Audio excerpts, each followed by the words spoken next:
Hello, ladies and gentlemen, and welcome back. I know it's been 3 months. I can't believe it either, but we are finally back with the Horsemen Podcast, the metal podcast that my followers and subscribers love so much. And episode 67. Yeah, one after the 66th number of the beast. So, we figured for the return of the Horseman Podcast, let's return with a bang, and we got our first repeat musician guest, and has pretty much cemented himself as a legend on the show. Please welcome back from Blood Red Throne, Mr. Stian Gundersen. What's up?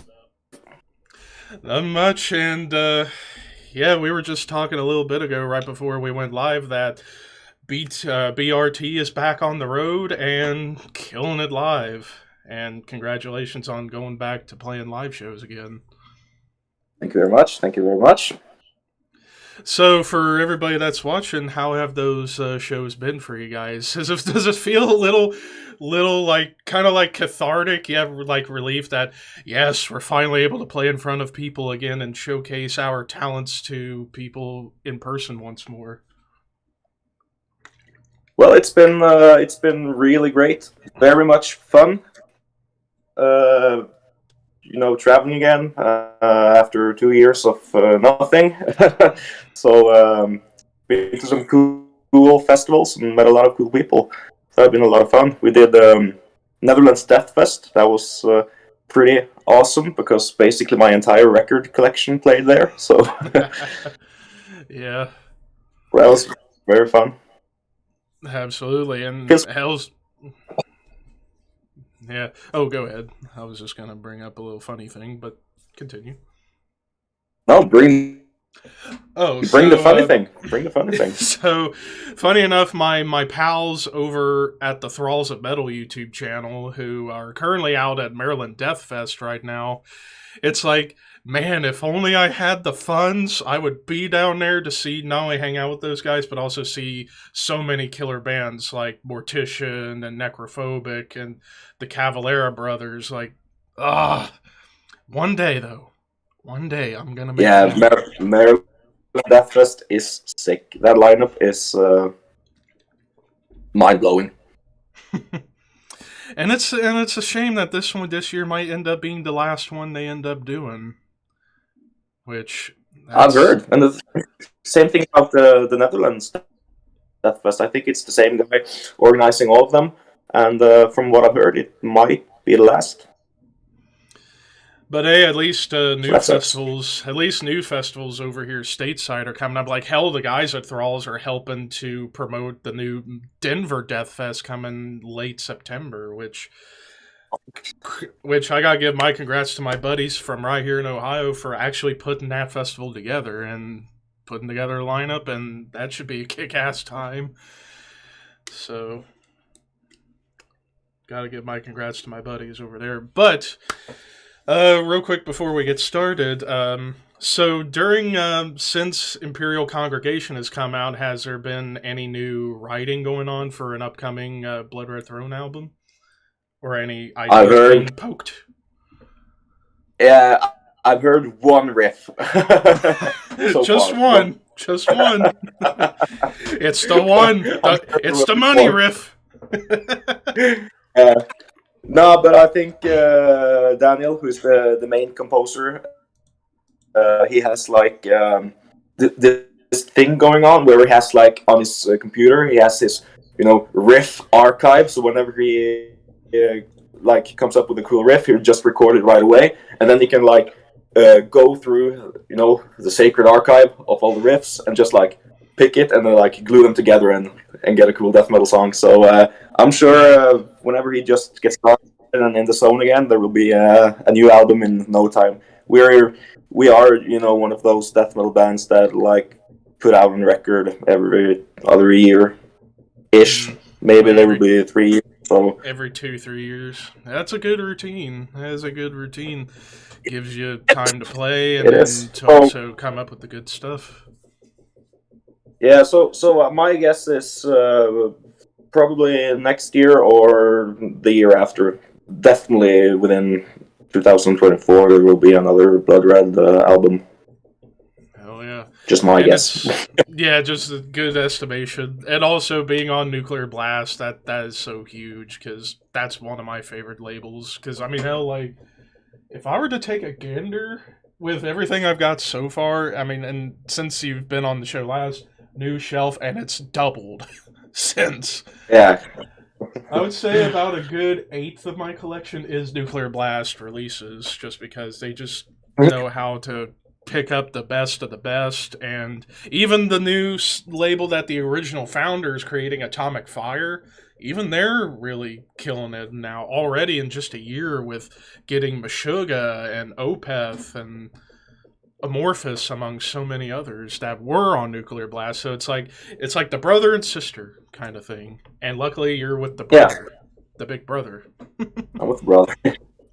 So, yeah, it's funny, I also grew up on, Nuclear Blast and shit, and, seeing the logo basically every day of my life for 10 years. And so it's a cool thing to be a part of, it's fun.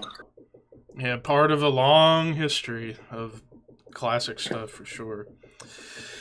But ladies and gentlemen, now we are on to the topic at hand. So, of course, with having Gunner back and him being a big death metal freak, just like myself, I thought, why don't we talk about a classic period of death metal, the early days of the genre from 1985 to 1990, as we're doing the top 10 first wave of death metal albums. Now, of course, the reason I picked 85 to 90, excuse me, is because pretty much right around that period was when you really got the genre in its inception. And it was still, after all, death metal at its core was influenced by the thrash scene from Metallica, from Slayer, Exodus, among the classic bands of that time period, mixing that with early hardcore, and then even like some of the early black metal stuff like Venom, Bathory, Celtic Frost, kind of mashing it together and just making it more extreme, more heavy, more riff focused.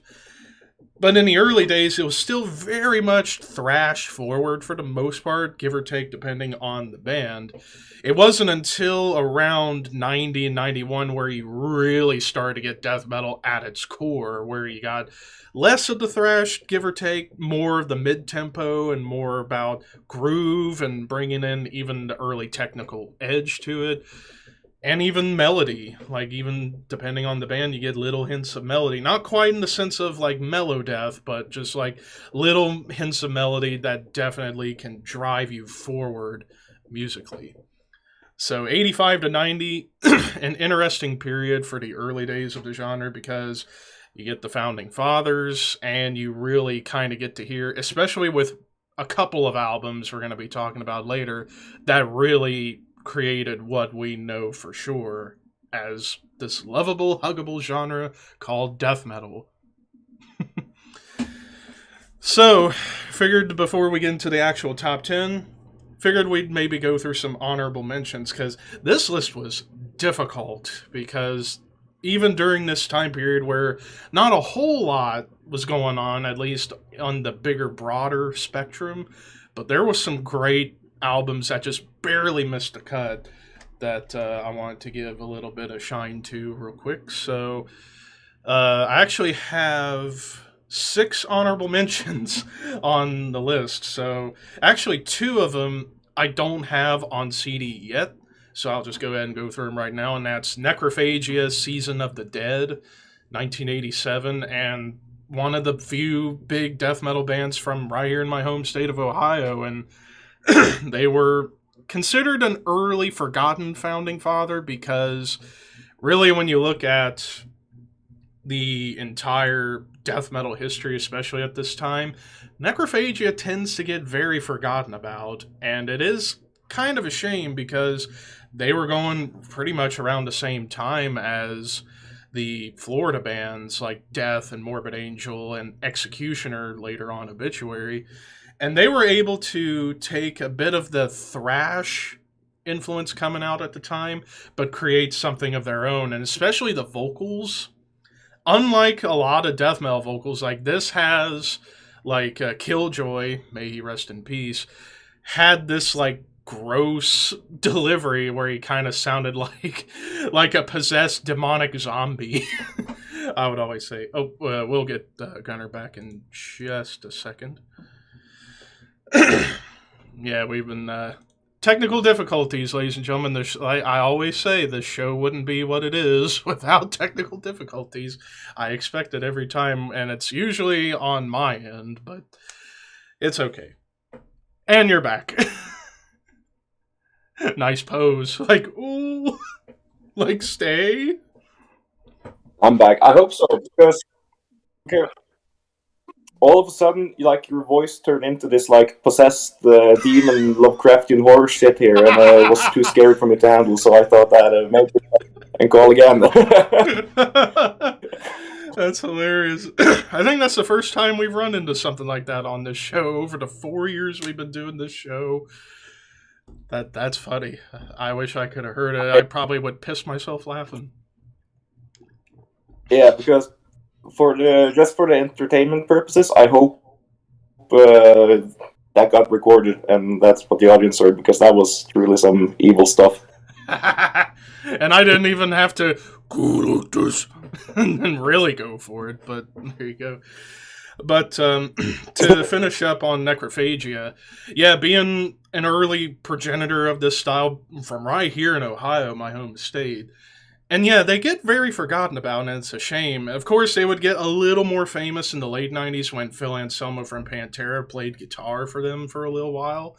But here with Season of the Dead, like Killjoy's vocals sounded like this possessed demonic zombie, which was unlike anything at that time.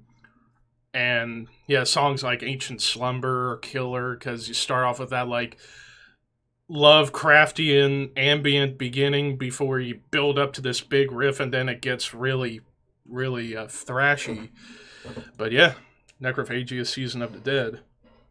Next up, Bolt Thrower, Realm of Chaos.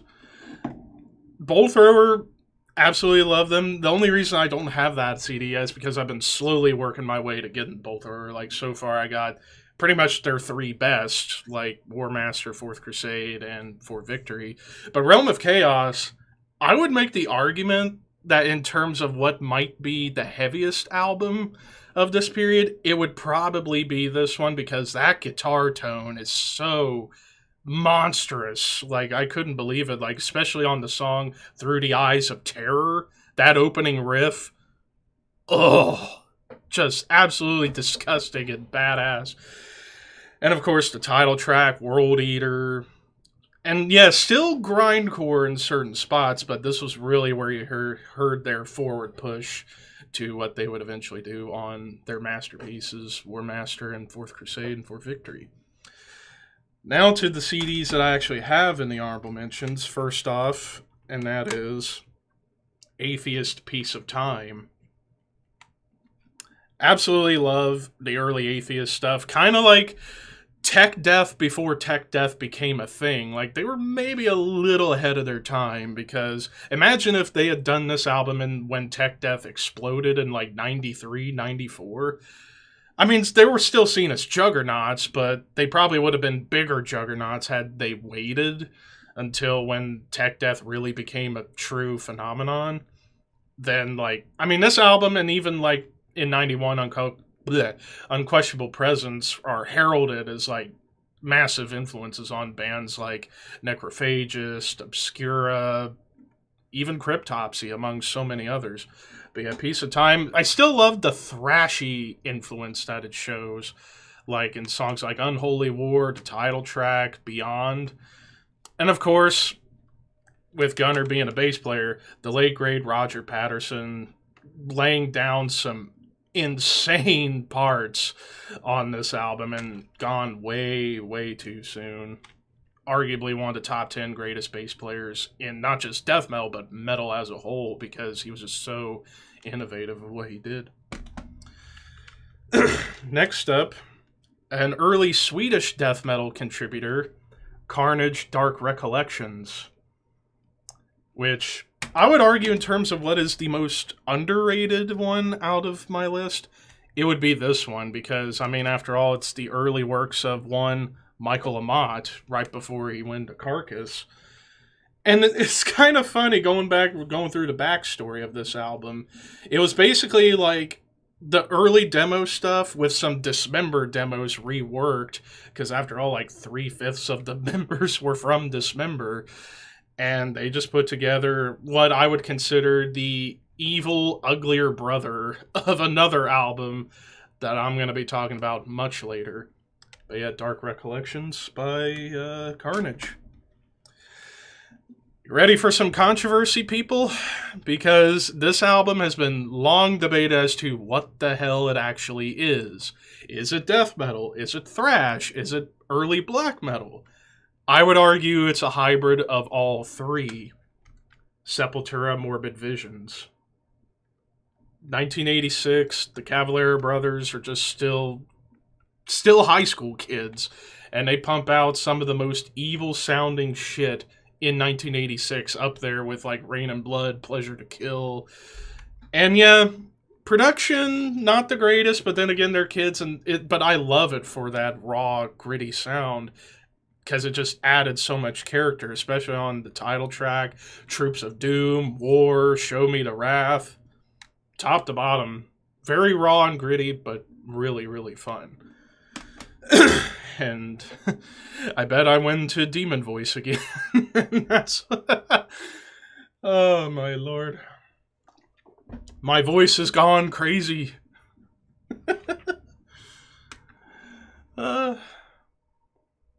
We apologize in advance, people. And Ricky in the chat, greetings from the hell, that's my work. I know it sucks you couldn't be here, but you're here in spirit. I'll wait until we get Gunner back.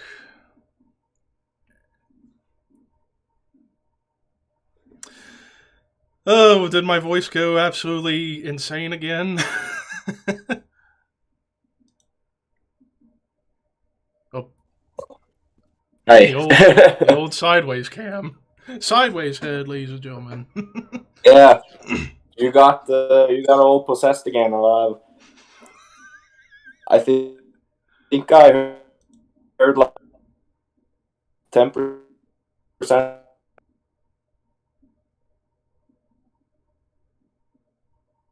Oh, yeah. Yeah, I was just wrapping up on Sepultura and Morbid Visions, but yeah, I brought up like how I feel like in terms of like what the hell it is, because it's often debated, is it death metal, is it black metal, is it just thrash? I think it's just a hybrid of all three, but like this was probably the most death metal oriented Sepultura album from the early days because of Max's vocals being so low and evil sounding. But yeah, definitely a far cry from what they would eventually become on Schizophrenia going forward. And then my final honorable mention, and it pains me to not put it in the list because I love this album to death, Cannibal Corpse, Eaten Back to Life. I mean, been a big fan of this album ever since I first heard it on YouTube and then getting it on CD. I mean, top to bottom, and definitely the thrashiest Cannibal Corpse ever was. But I think that's the reason I love it so much, is because of that thrash influence. Like, basically, like, Creator, Sodom, Possessed, all mashed in with what they would eventually become. I mean, Skullful, Maggots. Enough said. And then, actually, Ricky, who couldn't make it to this show, he actually had 2 honorable mentions, and Morbid Visions was one of them. The other one I'm going to wait to bring up later because, Ricky, if I was 80 years old, I'd be like, you come back here, you little whippersnapper. But I'll mention that when we get there. But, Gunner, you got any honorable mentions of albums you'd like to showcase?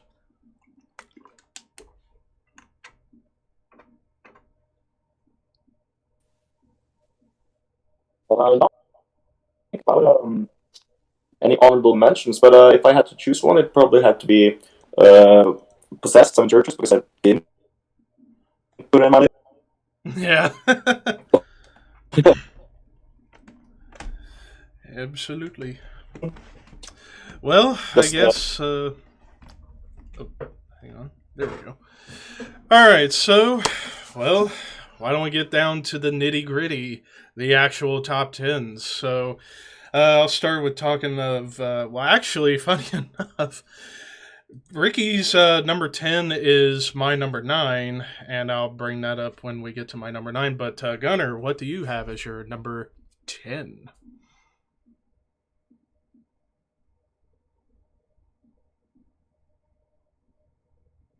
Oh, Gunnar, you're number 10. Oh, technical difficulties again. Ouch. Again, this show wouldn't be what it is without technical difficulties, ladies and gents, but we do it for you. But, alright, now we got Gunnar back, so you're number 10.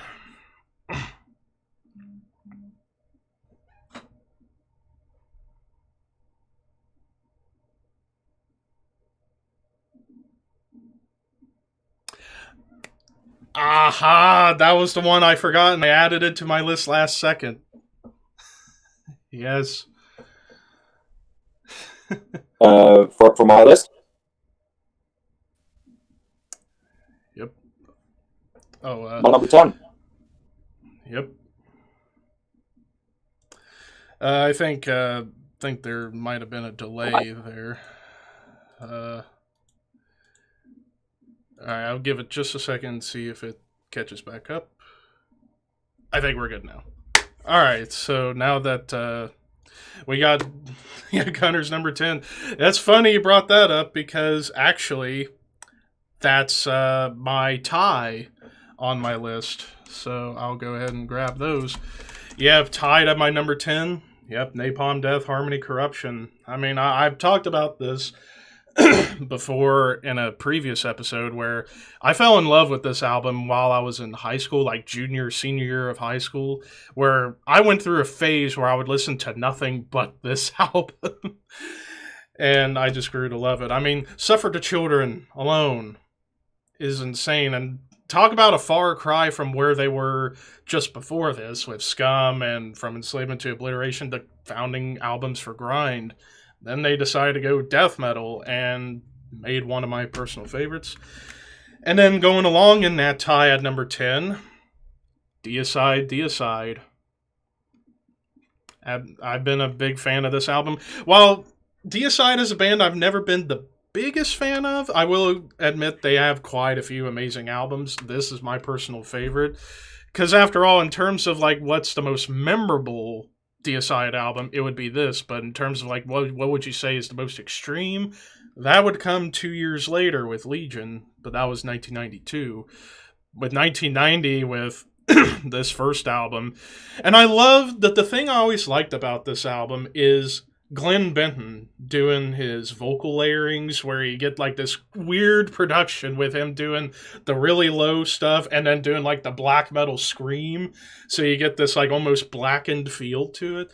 And even some of the blasts on here and the riffs definitely kind of scream a little bit of like black metal at times, just mixed with that death metal mentality. So one could argue a proto-blackened death album, maybe, along with a couple other ones that we'll touch on. But yeah, my number 10, Napalm Death, Harmony, Corruption, and Deicide. And, well, since we're at to number 9, I'll mention for Ricky's number 10, he had, as well as for my number 9, Nocturnus, The Key. Absolutely love The Key. In terms of, like, when you go back to, what would you say was the first progressive death metal album? I would say The Key, because you get like this cool, and with it being a concept album about an android going back in time to stop Christianity, it has this like occult sci-fi mixture that I love. I mean, hell, even in the album cover with the android with a pentagram right there. And of course, keyboards. And did them very, very well to provide more embellishing atmosphere rather than just being all about noodly like it was more to serve the songs, and songs like Lake of Fire and Andromeda Strain, Destroying the Manger, BCAD, Undead Journey. Like, I could name all the songs and just be like, just fucking check it out. It's just killer progressive death metal, and even though it's not Nocturnus, it's Nocturnus AD, but they're still killing it with that last album, Paradox. That was tasty, like a spicy meatball. But that's my number 9. Gunner, you're number 9.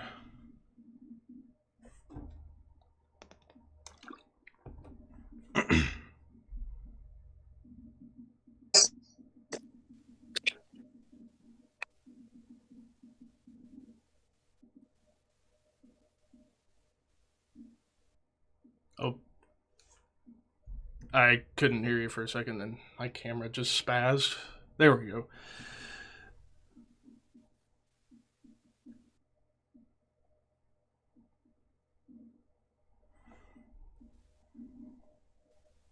I'm still suffering from some delays here, but no, I can hear you.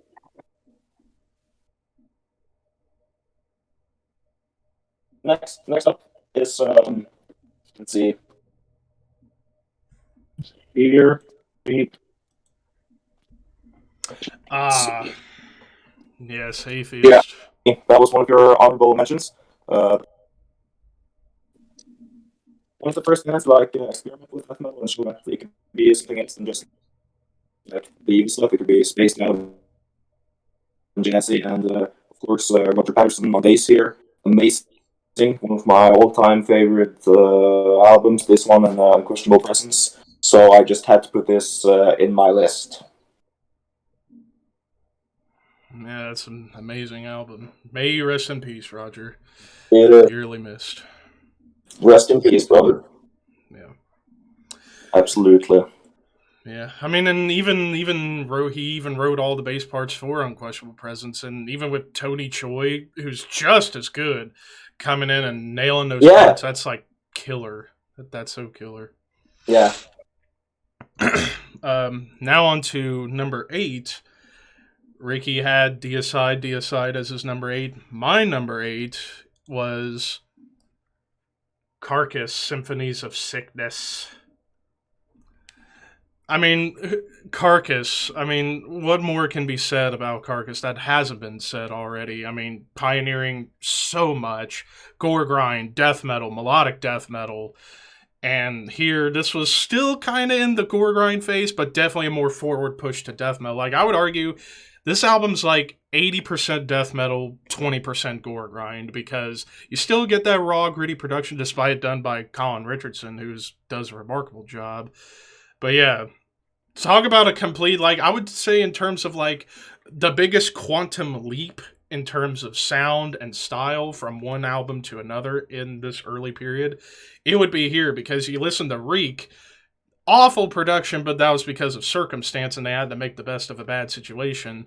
22 songs, longest being 3 minutes, of course, being the grindcore way. Then you get to this, only 10 songs, and like the shortest songs, like 3 minutes and some change. They were definitely getting their chops down with the songwriting, more dynamics, more groove, little more melody, kind of like the precursor to what you would get with Necroticism just 2 years after, when Amat joined the band. So, I mean, songs like Recaputrefaction, Exhume to Consume, awesome stuff. Can't go wrong with this. And also, that album cover, yeah, for anybody who's squeamish, good luck sleeping tonight. And that's also really hilarious. Like, I can't remember if my buddy Necrotic Nick from Thralls of Metal said if it was this or Recaputrefaction. He has the poster in the kitchen, and he's like, that's where it belongs. And Jam and John's mom visited the house, and she saw that poster and was just like, like, she wouldn't speak. Like, she was like, oh. But yeah, my number 8, Symphonies of Sickness. Gunner, the floor is yours for number 8.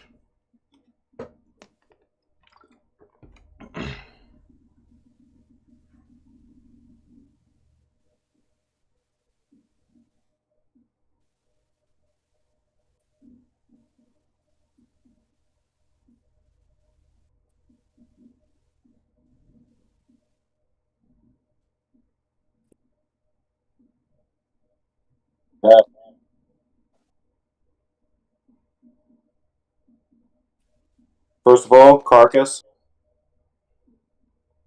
Mm. And now I feel ashamed.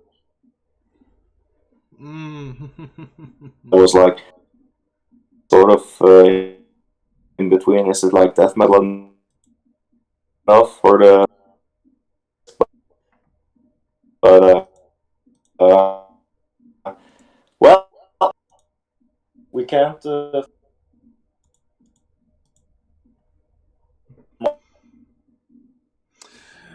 Yeah, good old Pestilence. I apologize. I didn't get to hear what all you said, but yeah, I definitely agree with Consuming Impulse for sure. Ironically enough,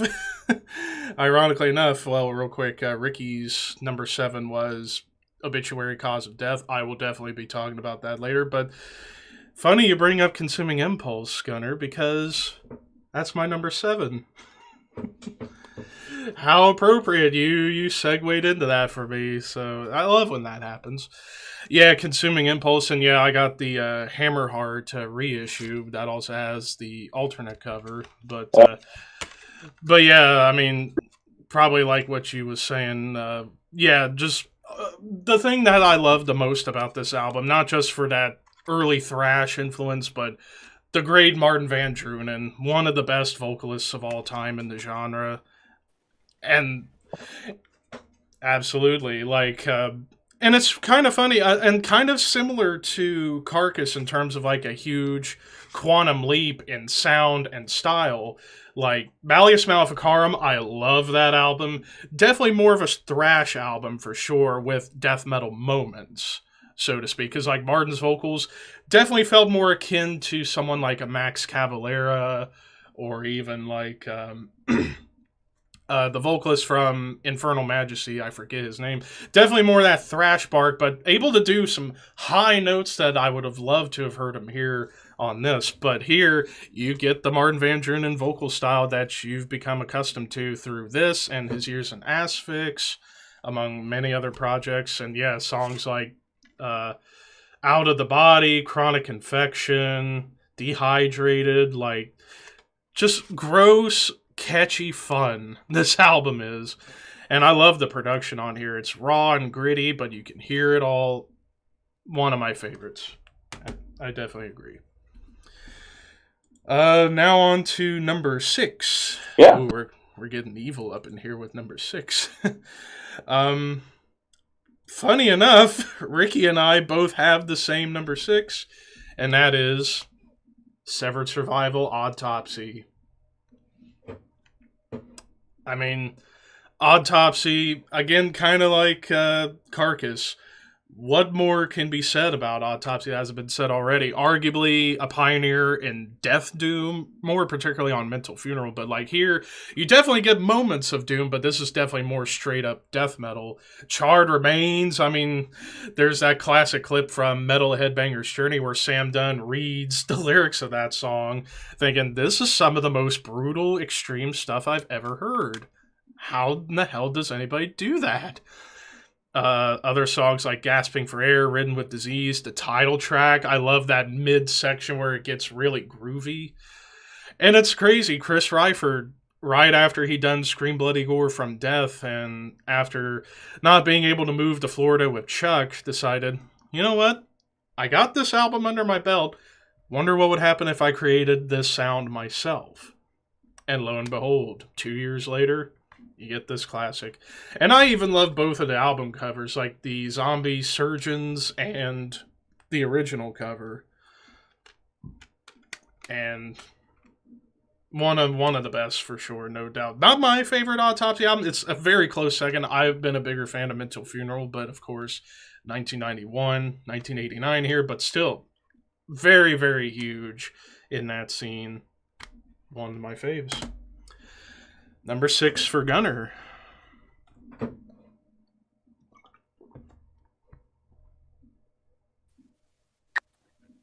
Ooh.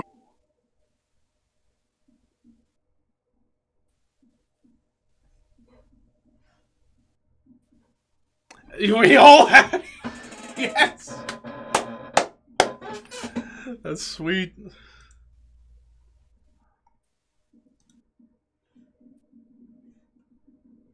That is fucking awesome.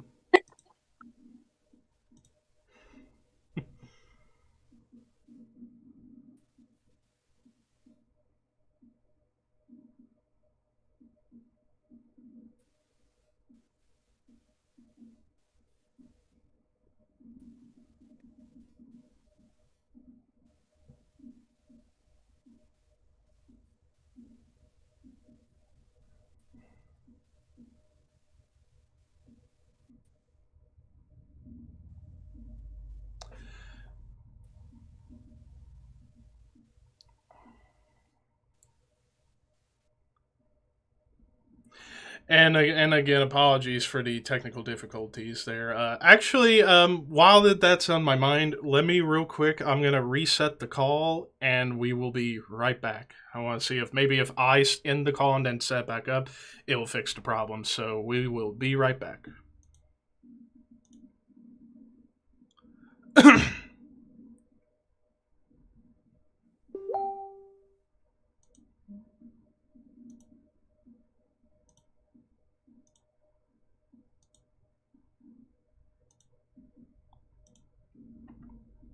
All right, we'll see if maybe like with the call being done, maybe that will fix the problems.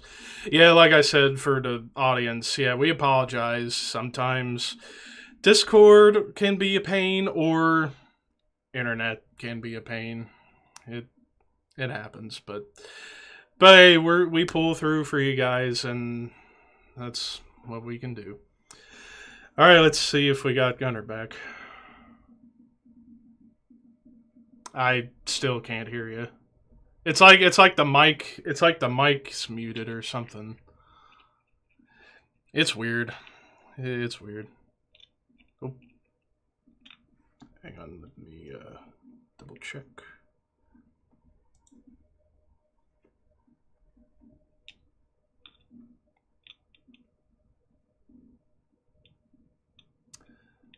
Let's see. Yeah, sometimes trying to use the phone as well. Like, yeah, sometimes using the phone, it's like, know this from experience with doing the wrestling podcast. One of our guys, Walter, like that kind of thing happens to him where his mic ends up somehow muted, even though he didn't touch the button. But it's weird. Have you tried like with your headset mic? Have you tried plugging it in and see if it would work that way? I don't know if it would on a phone, but maybe that might work.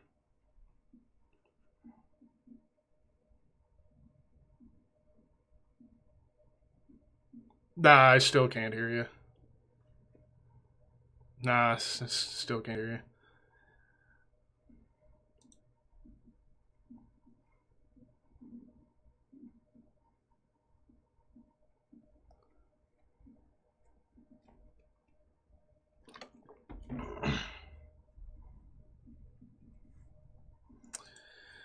We'll get it back. We'll get all this back up for you guys who are watching. Like I said, sincere apologies. It's weird, but the old saying goes, the show wouldn't be what it is without these kind of things. But hey, we're pulling it through.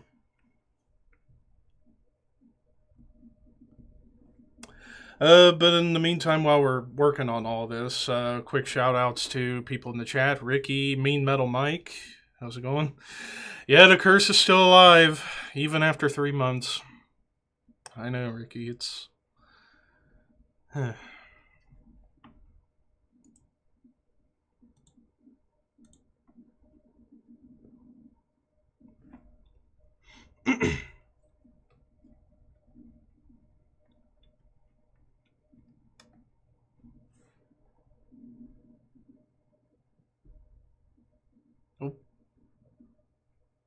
might be getting close.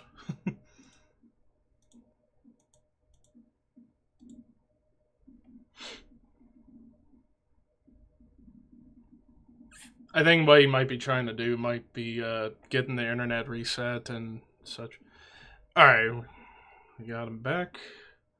At least in the call. We shall see if we get it all sorted out.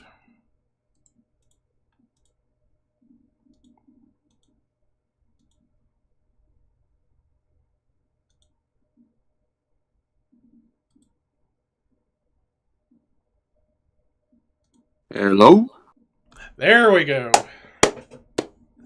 There we go. Yes. Weird day, brother. It is weird. It's been weird. I know. It's very, very strange. Yeah, but is it all good now? Yeah, we should be all right now. Of course, I'll let you know if it goes wrong again. Just safe. Perfect. I'm sorry. It's all okay. It's like I always say, the show wouldn't be what it is without something going wrong. Murphy's Law. Everything that can go wrong will go wrong. Exactly. But I that's funny how all three of us, me, you, and Ricky, all had Severed Survival at 6. Wait, are we possessed? I think we might. Are we? I think we might. Oh shit! Oh well. Oh well. If only I had like the editing skills for live stream and to put like a picture of the devil. Like, did you call for me? Yeah. Because that's funny. Well, you sounded like the devil 10 minutes ago. I'll tell you. That's that was some cursed stuff. Yeah, if only I had the talents to actually try to do that proper without sounding awful. That would be really cool. Yeah. But yes, but now that we got everything fixed, at least for now, we'll continue. At least for now. At least for now, fingers crossed. So to kind of recap the lists so far for those who missed what we had. So for my number 10, I had Napalm Death, Harmony Corruption, and Dsi Deicide. My number 9 was Nocturnus the Key. My number 8, Carcass, Symphonies of Sickness. 7, Pestilence, Consuming Impulse. And every one of us at 6 had Severed Survival, while Ricky had... Let me go back up through his list. He had The Key at 10, Consuming Impulse at 9, Deicide at 8, Obituary Cause of Death at 7, and Autopsy Severed Survival at 6. Meanwhile, Gunner, he had...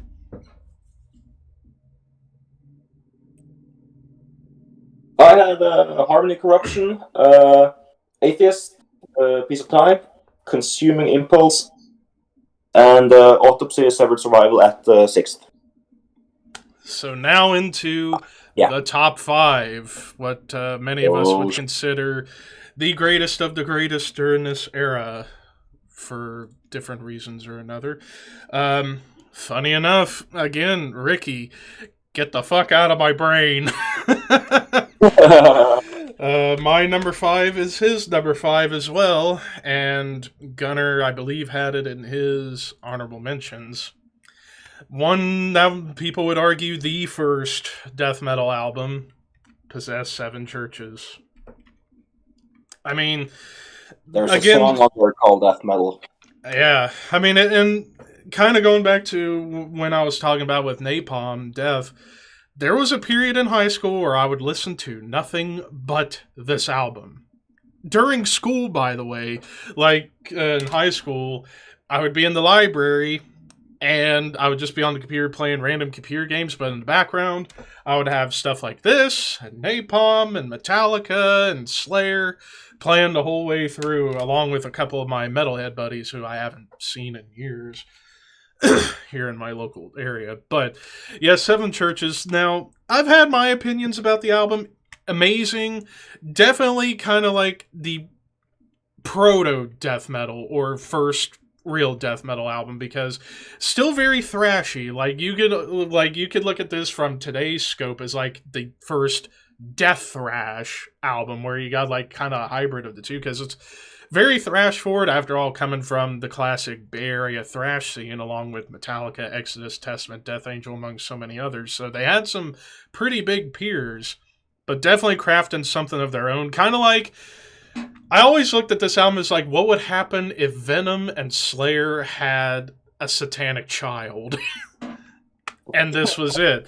I mean, The Exorcist with that score to the movie, and then right into some Fury, Pentagram, the title track, Holy Hell, Twisted Minds, and of course, Death Metal, the song. Jeff Becerra, definitely a pioneer for the vocal style. Like, I always viewed who would you argue pioneered the real death metal vocal style? For me, it was always these four. Cam Lee, Chuck Schuldiner, Jeff Becerra, and Tom G. Warrior. I always view those four as being like where all this really came from. It was from those guys. And yeah, Randy Burns doing the production on this. Yeah, definitely not the greatest, but still fun, raw, and gritty. It's just kind of ironic. I find this to be the ultimate irony that Randy Burns would do this and another pioneering album that Ricky has as his number one, which I will get to later. But yeah, Possess, Seven Churches, my number 5. Gunner? Well, I'm sticking to the same territory. There's always debate whether, it was Possessed first or was Death first. For me, I have given up trying to find the truth, but anyways, next up here, I got two. I got Scream, Bloody Gore, and Leprosy. But if I have to choose one, it'll have to be Leprosy, because that's just raw death metal, like super groovy, mid-paced and evil, some technical stuff going on. It's just like, for the 80s, it's the perfect death album in my opinion. Of course, I love Human, I love Spiritual Healing, where they get more proggy and shit. But for raw, skull crushing death metal, Leprosy, you can't go wrong with that one. Absolutely. Yeah, and I will definitely be talking about death at length here in a little bit for sure, because yeah, you absolutely. You can't avoid it. You can't avoid the Godfathers. You can't avoid the Godfathers. You can't. But for number 4, Ricky had Cannibal Corpse Eaten Back to Life as his number 4. My number 4.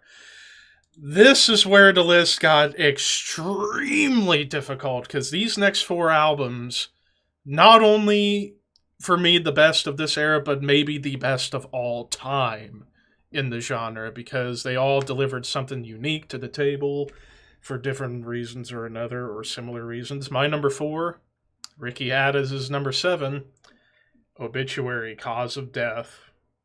I could have went with Slowly We Rot. It was a toss-up between the two, but I went with Cause of Death because I feel like in terms of what codified their sound, like Slowly We Rot, still the classic Obituary sound, a little more thrashy again, but with moments of that groove and some doom. Here, I think, is when they perfected that template.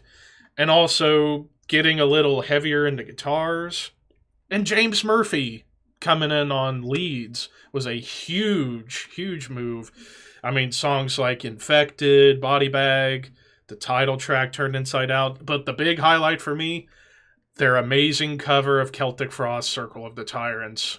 Maybe the best Celtic Frost cover of all time. I don't know, Opeth's version of Circle of the Tyrants can certainly throw its hat in the ring, but yeah, I mean, I just love how Obituary did that song, because after all, Celtic Frost, arguably the biggest influence on Obituary, and Hellhammer as well, but yeah, and also just that back cover with everybody there, that is such a cool shot. And back on Roadrunner Records. Oh, back when you can trust Roadrunner before, well, you know.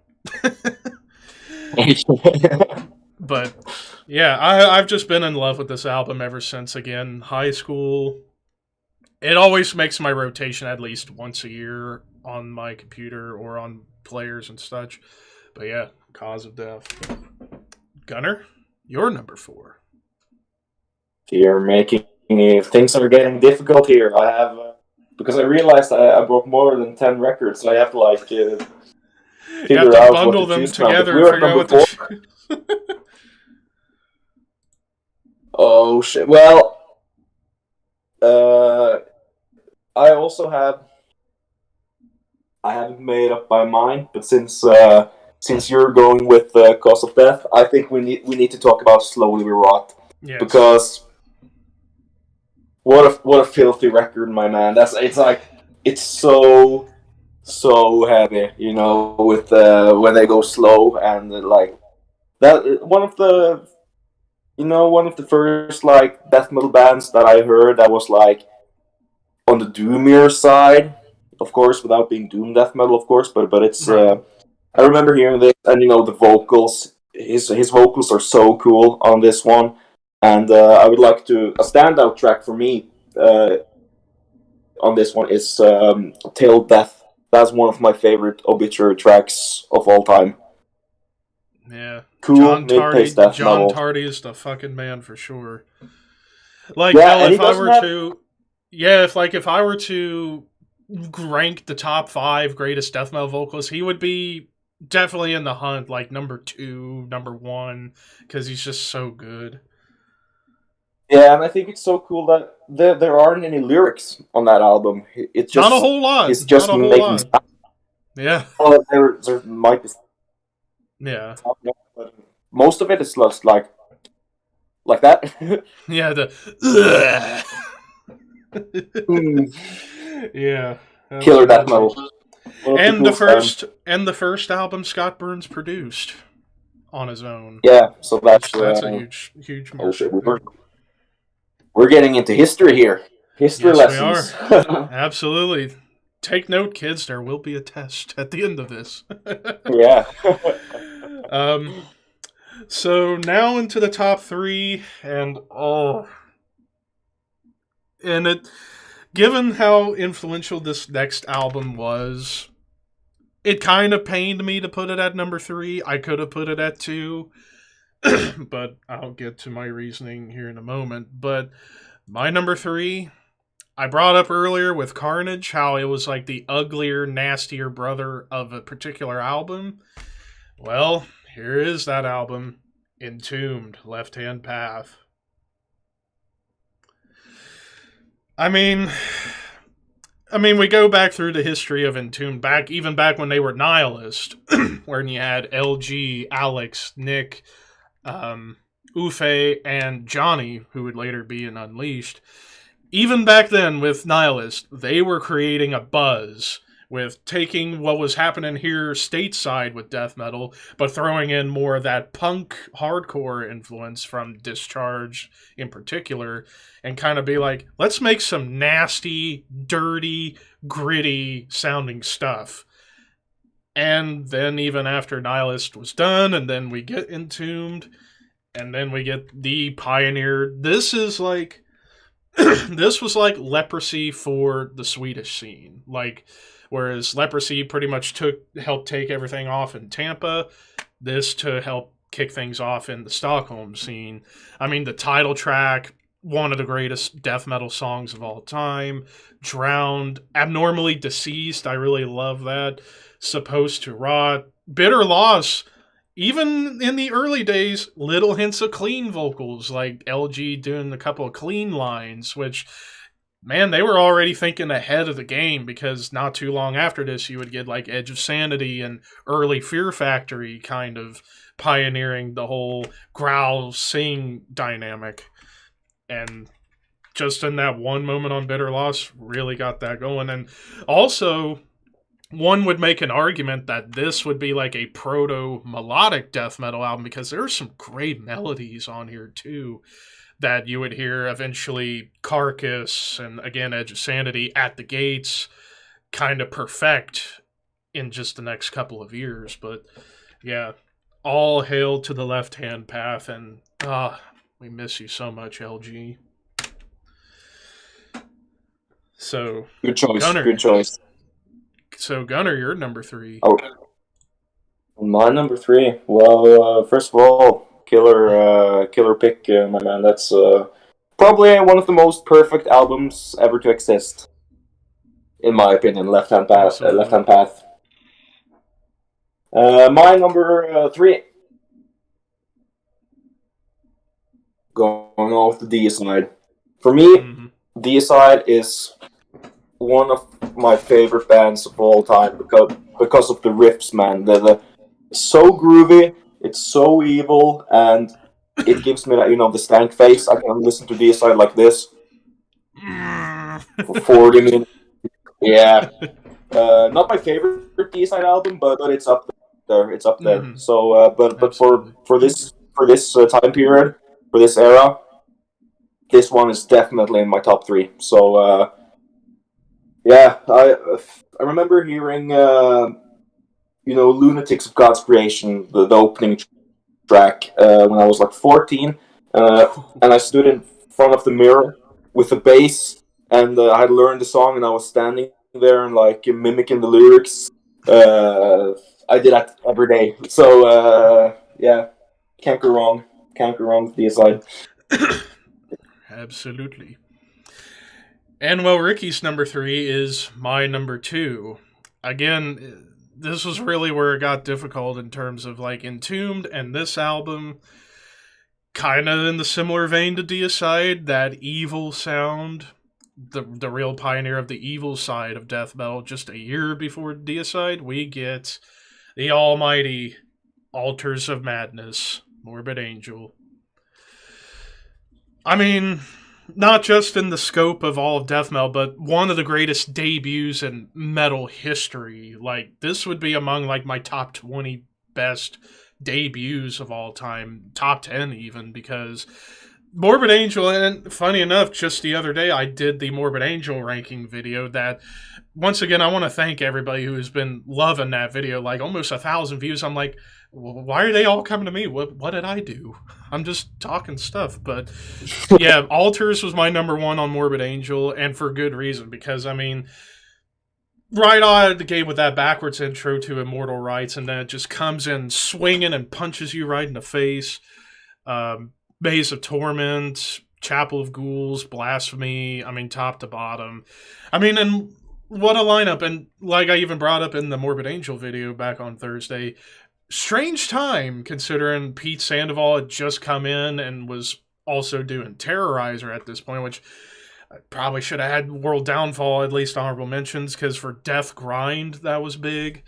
But, I mean, Altars like Trey and Richard just laying down awesome riffs and wild leads. And I even said it in the Morbid Angel video. This is what would happen if Slayer was on cocaine. Essentially. Because it has so much of that, so much of like the Hell Awaits and Rain and Blood vibe on here, especially in like the tone and the speed. And Pete's blast beats. Playing one foot on a kick drum and making it sound rhythmical, whereas like people like Mick Harris was just all about just the chaos and just being like, ah, da, da, da, da, da, da. Whereas Pete took that and made it musical, and it was a huge leap forward into everything that followed, Suffocation and Cryptopsy, and we could go on with that. But yeah, in terms of like what was the real like evil death metal album of this era, this would be it, because without this, you wouldn't have had Deicide, you wouldn't have had Immolation in a couple of years, Incantation, among so many others that would kind of take the evilness of this album and do it in their own way. And also, the only time you really get that like real thrash metal side of Morbid Angel, whereas after this, they began to incorporate a little bit of doom, a little bit more groove, little hints of technical play, with moments of thrash here and there, pretty much going forward throughout much of their discography. But yeah. And also David Vincent's vocals. Evil as fuck on this album, too. Completely forgot to mention that. And yeah, this version I got is the recent Ultimate Edition that comes with their classic show from Nottingham in '89 when they played with Napalm, Carcass, and Bolt Thrower. Massive show, massive tour. So yeah, my number 2. Imagine being there.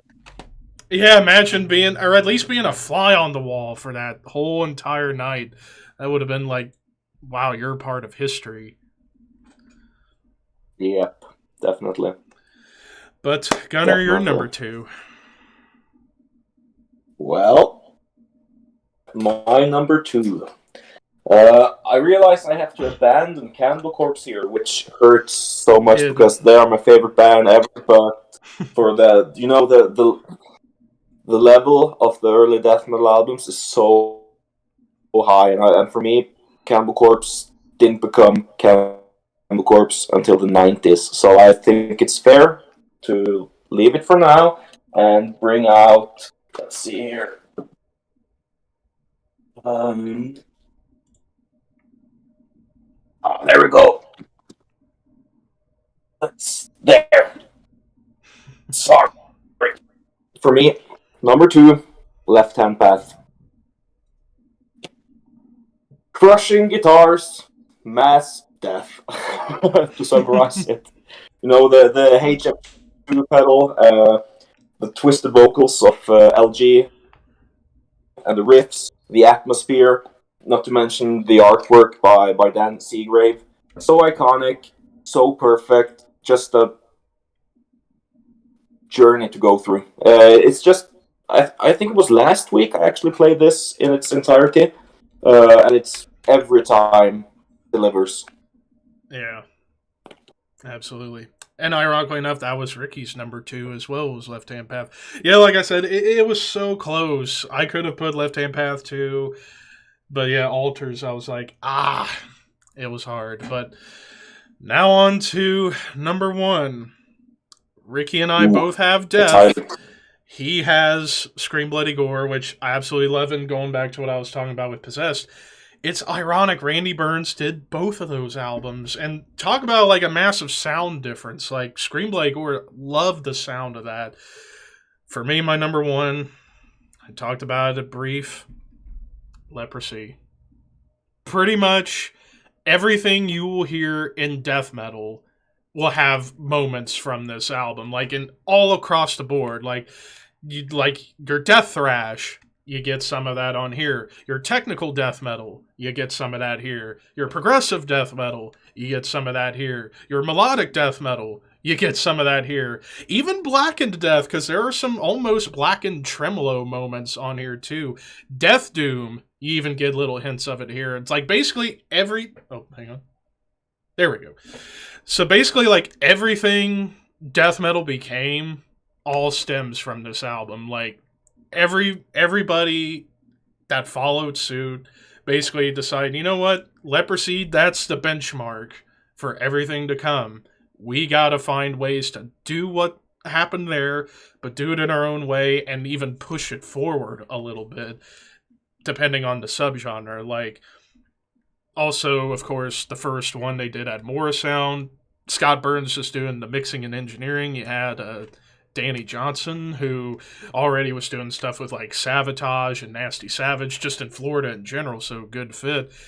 And it's like, you look back, yeah, the drums might be a hair loud, but it just adds to that brutal percussion attack right to your ears. Those riffs, Chuck, man, if only he was still alive today, he would be. Honestly, it's like, yeah, after watching the documentary, it's like, yeah, mid-90s, he wasn't too fond of death metal at the time because he kind of didn't want to be pigeonholed in that, but at the same time, when you have the band name Death, it's gonna be with you forever. And a lot of people often ask, what if Chuck had lived, what would have happened? The way I kind of view it, he would have probably done Control Denied for a good long while, and then after maybe like a big groundswell of fans who are just getting into Death for the first time, probably would have gotten Chuck to come back to Death, and they could have made like a hell of a comeback album, and they'd be doing arena shows, I would argue, because such a huge band for that time. And even like before Chuck had passed, they were going to open for Metallica in Italy, which that would have been like the biggest dream one of the biggest dreams for Chuck, to play for one of his favorite bands of all time. So, but yeah, we miss the Godfather so much. But Leprosy, pretty much, because without this, who knows what would have happened. I mean, the domino effect, you never know. But yeah, all hail the great Chuck. Gunner. Killer record, Leprosy. It's so cool.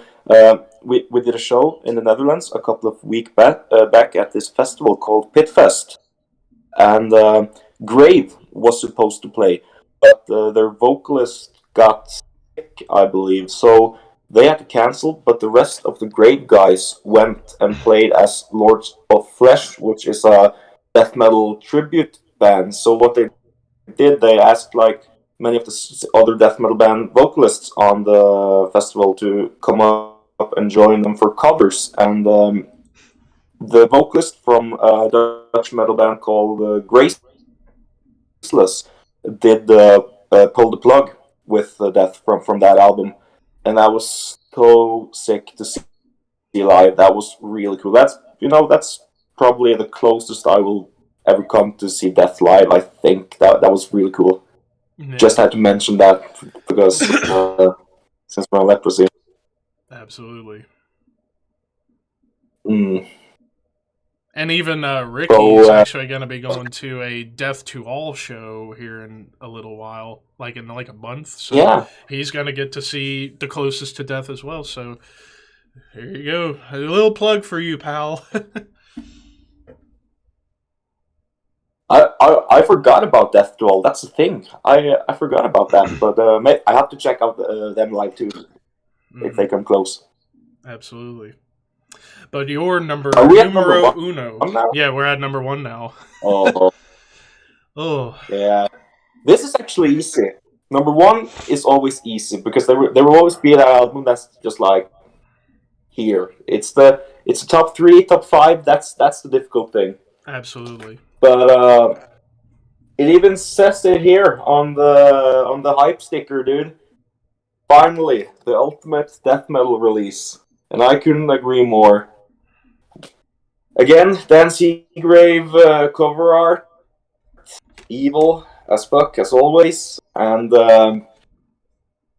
just the riffs on this, man. It's so twisted. It sounds like it's from somewhere else. Yeah. Morbid Angel has dabbled into something evil. They're like one of the most sinister sounding bands throughout their discography, and this one is definitely one of their on their evil side. Mm-hmm. Absolutely. Fucking chapter of goals and the bass part in Suffocation. Yep. And I find it funny, now that you brought up the song Suffocation, it's so funny how not only on that, but on Slowly We Rot, they both did a song called Suffocation. It's like, was something going on there? Like, huh? And then, sure, well, even though the band Suffocation was already going at the time, but still, it's just very, very hilarious how that happened. I guess Suffocation is a death metal title, you know? It's it's one of the best It's a death metal names. word. Absolutely. It's one of the best names you could think of for a death metal band, for sure. And, of course, forgot to mention on my version, that band photo is so cool with all the guys. Yeah, sick. Absolutely. Wow, what an episode. Yeah, despite technical problems, we got it sorted out, and we were able to deliver you a pretty solid episode. And yeah, it's good to be back on the show after 3 months of figuring out stuff. And yeah, I had to fly solo on this one, but hey, I was happy to be able to get Gunner back, who's become a good friend, and of course, Blood Red Throne fucking rules. And it's funny, like going back to talking about with this era of death metal. And it's like really ever since like the early 2000s, funny enough, with bands like a Blood Red Throne, and then eventually bands like Exhumed and like Dead Congregation, like and Bloodbath, bringing back the old school to today in their own way. Like Bloodbath kind of mixing the HM2 tone with some of the influence of the Florida scene. Of course, Blood Red Throne picking up the Cannibal Corpse tropes, and among so many others, melody, groove, awesome stuff. And then like Dead Congregation kind of keeping that like incantation, immolation, like atonal, cavernous sound going. And then Exhumed keeping the Carcass going during a time when Carcass wasn't going. It's just incredible like how this era just did so much for the genre. And even the second wave that started in 91 really picked things up with bands like a Suffocation, a Broken Hope, a Cryptopsy, At the Gates, Dark Tranquility and Dismember, among so many others, that if we were to do a top 10 second wave death metal albums, that would be more difficult than this one, because it just, that was really that period, like 91 through 94, where it just, boom, like a big bomb going off, everything just went at once, and it just kept growing. Just kept growing. Yes. From that era, so many sick albums that would take forever. I would lose sleep if I were asked to do that. I know, right? I know I would lose sleep for sure, but yeah, so that will pretty much do it for this episode of the Horsemen Podcast. Once again, big apologies for the technical stuff, but we got fixed and we were able to continue on. As far as what's coming up next, well, we had Gunner on this week, hoping that for the next episode we'll get James from Hellripper back for a similar episode where we'll be talking the other side of the coin of the early extreme metal stuff, the top 10 proto/first wave black metal albums, considering that's one of James's big wheelhouses. And if people thought this list was hard, the other list was just as hard, because you really have to like pick and choose, especially in black metal. Like, well, before black metal was really black metal, what were the big albums that really codified what eventually became that sound? And yeah, that list, I've had that list done for a while, and it was a pain to get it sorted out because there's just so many. But that'll be then. And yeah, thank you guys so much for watching this week, and thank you once again, Gunner, for being on here. And thank you very much. Thank you very much. Yeah, always good to speak to new friends, whether just fans or actual players in the bands themselves. Like, again, going back to the classic joke or the gag I started back when we had we had James on first, then you, of like, what would happen if my three good friends from bands, you, James, and Daniel DK, formed a supergroup? And I remember I talked about it with you the other day on Instagram. The band would be called Corpse Cunt, because I just love that name. It's like it's like the perfect balance of black and death and thrash. It's like, well, there you go. What? There you have it. If that were to happen, of course. Of course, need a drummer, and you would be pretty much set. And scheduling, of course. Because after all, Norway, England, Canada, yeah. Or no, Scotland. Scotland. That would be fun. That would absolutely be fun. And plus, it would just be like the most random way it would come together, just from some schmuck on YouTube. It's like, who would have thought it? But anyways, thank you guys so much for watching. Once again, thank you, Gunner. And until next time, keep those horns high, and we will see you in the near future.